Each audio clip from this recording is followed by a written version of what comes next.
అందరికీ నమస్కారం. మీరంతా కాశీనగరాన్ని దర్శించారా? వారణాసి జీవితంలో ఒక్కసారైనా దర్శించి తీరవలసిన పుణ్యక్షేత్రం. పరమశివుడు తన 3 భార్యలు అన్నపూర్ణ, విశాలాక్షి, గంగాదేవి వెలసిన పట్టణం కాశీపట్టణం. ఈ పాట మనకి వారణాసి నగర విశిష్టతని చక్కగా తెలుపుతోంది. శ్రీ గణపతి సచ్చిదానంద స్వామీజీ వారి రచన.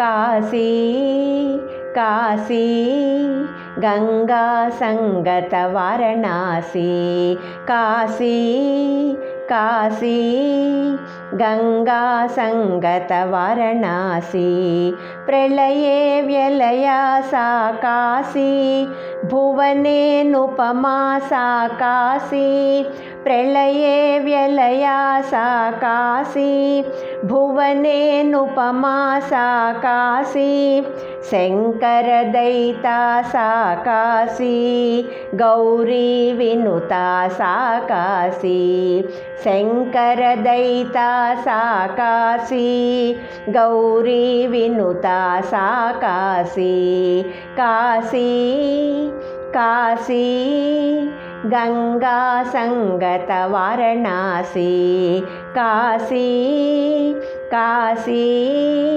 గంగా సంగత వారణాసి, గంగా యత్రోత్తరవాహ దేవాళీ చ స్థితవాసా, గంగా యత్రోత్తరవాహ దేవాళీ చ స్థితవాసా, యత్ర చ మరణం కిల సాక్షాత్ మోక్షవిదాయకమఖిలానాం, యత్ర చ మరణం కిల సాక్షాత్ మోక్షవిదాయకమఖిలానాం, కాశీ కాశీ గంగా సంగత వారణాసి, కాశీ కాశీ గంగా సంగత వారణాసి, మహాశ్మశానం యా విదితా ఆనందఖ్యాం వనముదితా,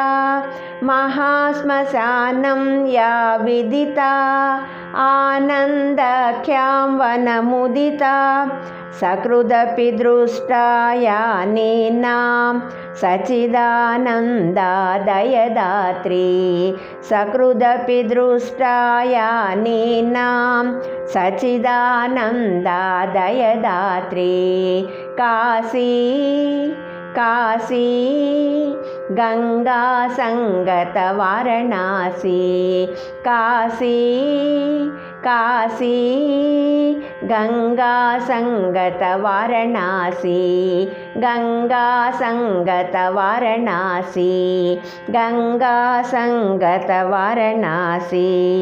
జై జయ శంకర గంగ జటాధర, జై జయ శంకర గంగ జటాధర, జై జయ శంకర గంగ జటాధర, జై జయ శంకర గంగ జటాధర, జై జయ శంకర గంగ జటాధర, జై జయ శంకర గంగ జటాధర, జై జయ శంకర హర హర శంకర, హర హర శంకర, జై జయ శంకర, జై జయ శంకర, హర హర శంకర, హర హర శంకర, జై జయ శంకర.